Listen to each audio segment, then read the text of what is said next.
Hi, this is DJ Tina, host of HMTV Canada eSign. On the phone with me today is Andy of Morte. Hi Andy, how are things? Things are busy. Things are great.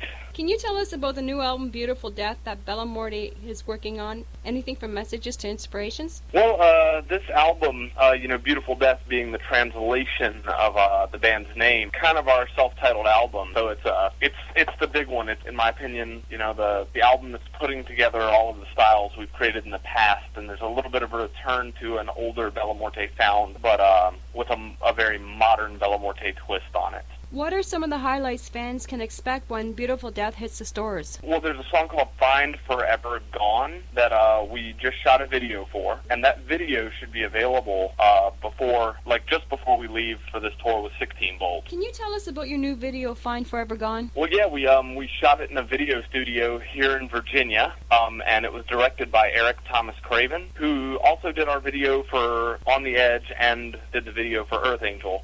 He's a really talented director, and we wanted to work with him again. And it's got some Suspiria, I don't know if you've seen the movie Suspiria, but some lighting that was inspired by that movie. Awesome. So it's got a really neat theme to it. There's a lot of performance aspects to it, but there's a scene with a lot of feathers in the air that's going to be kind of interesting for everyone to see. That's going to be cool. I can't wait to see it.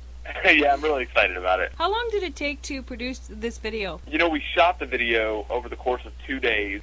I think Eric's been working on editing the video now for, I want to say he's been at it for about a week. So altogether, I'd say the video, compiling stock footage and everything else is probably about a month-long process. Where on location was it filmed? In Virginia, in a little town about hour and a half from where we live in Charlottesville. The town's called Fredericksburg, and they have just a really killer movie studio up there that you probably wouldn't expect to find there if you drove through. Any challenges in producing your video? Well, yeah, just coming up with a concept is always the biggest challenge. After that, it's just kind of fun, because after that, it's a matter of making your concept work, and that's where you get to be really creative and to find ways if an idea is not exactly the way you envisioned it, finding a way to still make it work. Finding the right props and the right clothing and making sure the space works and getting the right camera angles. But that creative part of it's a lot of fun, though. You do have to, we must have done, 100, 150 takes of songs in order to get video done. Has there been any challenges in recording, mixing, and mastering your new album, Beautiful Death? Well, yeah, because Micah, our keyboard player, he's the one actually doing all the engineering on the album, and he's a really amazing engineer, but just dealing with the time crunch of getting everything done on time has been a huge challenge. But the songwriting came pretty naturally. Songs are going to be a little bit shorter than they have in the past, and definitely darker than they've been in recent years. So it's been a pleasure to do it. But yeah, the time it takes to do it is always. Every time we've ever put out an album, we're always rushing around like mad at the end of it. So curious, who writes your songs? It's a little bit of all of us, the whole band, and me and Micah sat down and did most of the skeletons for the tracks on this album, and then the other guys come in and put their parts over top of it, and the two Tonys, the guitarist and the bassist, and then we brought in a producer on this album, another guy from Virginia here named Andy Waldeck, and he's been amazing to work with. He was in a band called Earth to Andy for a while that had some pretty big mainstream success a few years back, and he's been amazing to work with. It's always good to bring in an outside ear that can listen to your music objectively and suggest changes, and suggest things to make the songs tighter and more memorable and more hooky. What do you express in your lyrics? There are a lot of dark themes, and there are a lot of hopeful themes in our music. Of course, the name of the band and the album title being Beautiful Death, we talk about tragedy quite a bit, and how that can be a beautiful thing, how time passing hurts, but it also gives life worth. And there are other songs, like there's a song on the album called Eternal that's actually about the band, we the members, and what it's like to be a unit, fighting the odds, make this band happen, and to get it as far as it's come, and to hopefully take it another step with this new release. We take inspiration from everywhere, and when I'm writing the lyrics, all that comes in play. So mainly it's about everyday life and taking bumps and grinds and coming out of it? Well, it can be about everyday life, but sometimes the themes are more grand than that. Okay. It's more of an overview of an entire life, or facing death, or just thoughts and ideas about death and what what it might be and what it can be. What's a typical day like for Bella Morte in the recording studio?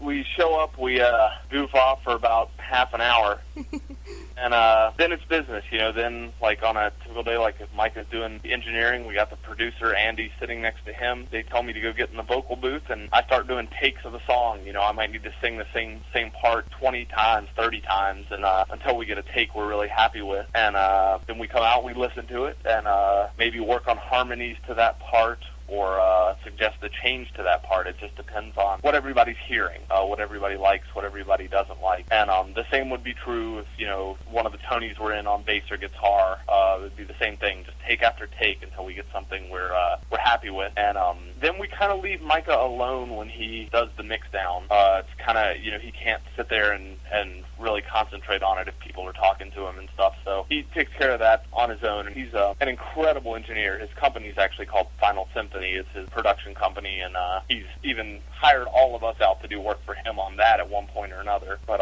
so he does really phenomenal work. And at some point we take a Taco Bell break. So there's always Taco Bell. We're in the studio. You can count on, at one time or another, tacos showing up at the house. What's your favorite munch? Favorite everything, I think. This band eats more Taco Bell than all of the rest of America combined. I like making my own homemade tacos. It's way better. I understand that, but that takes time and skill, and we have neither. Taco Bell takes like 30 seconds, and then it's like you have a taco. Right, I suppose. Very happy to have dinner at your place. So. Well, you're more than welcome to come over anytime. What are your live performances like? Like a ball of energy exploding. I mean, we pride ourselves on being one of the most active live bands there is. We don't take nights off. When we walk off the stage, there is nothing left to give. We put everything into our shows, and to each and every show, no matter how many people are there, and no matter what's going on around us, you get just everything we've got every night that we perform. So. Any pyrotechnical effects associated with your live shows, like pots and smoke or lightning, that sort of thing? No, not at this point. We've, of course, used a fog machine and things like that, and laser lights, but we've never actually gotten into pyrotechnics or anything. As much as we move around, that'd probably be a bad idea. Do you sell CDs at your live shows? Absolutely, yeah. Yeah, CDs, shirts, all that stuff. Are there any upcoming tours or shows planned for Bella Morte in 2008? Absolutely. We leave on the 19th of June to start our tour with 16 Volt, and we get home at the end of July, and then it looks like we'll be going out with another band shortly after that, starting August 15th till maybe September 11th, and then we're trying to get back on the road again as early as October 1st when the new album's coming out sometime around then, so we want to be on the road for that as well. So we're going to be a busy band for the next few months. Where can fans request Bella Morte music on internet or terrestrial radio? Where do they? Yes. Well, I mean, we get a ton of plays on MySpace and Vampire Freaks. Also, I noticed we get a lot of play on. There's something I think it's called Pandora Radio, and also I've noticed at Last FM we get a lot of hits there. But I haven't done much of the research on that kind of thing. I'm curious, how does your new album, Beautiful Death, differ from your previous material? Well, if you've listened to a lot of our stuff, we've had from album to album, our sound changes. Mm-hmm. And this new album is, like I said, it's kind of a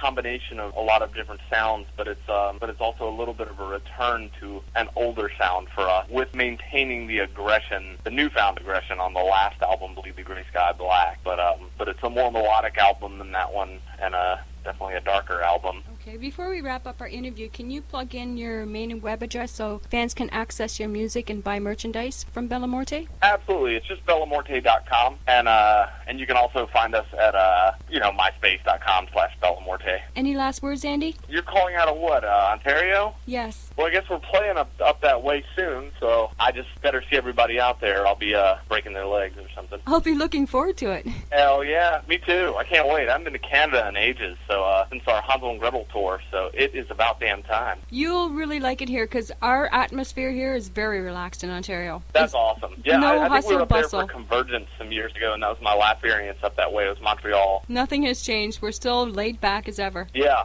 I'm definitely good for the laid back until the show starts, and then I want no laid back until the show's done. Then they can be laid back again. Okay, thank you, Andy, for allowing our e-sign to interview you. You rock. Absolutely. You rock, woman. Thank you. Bye now.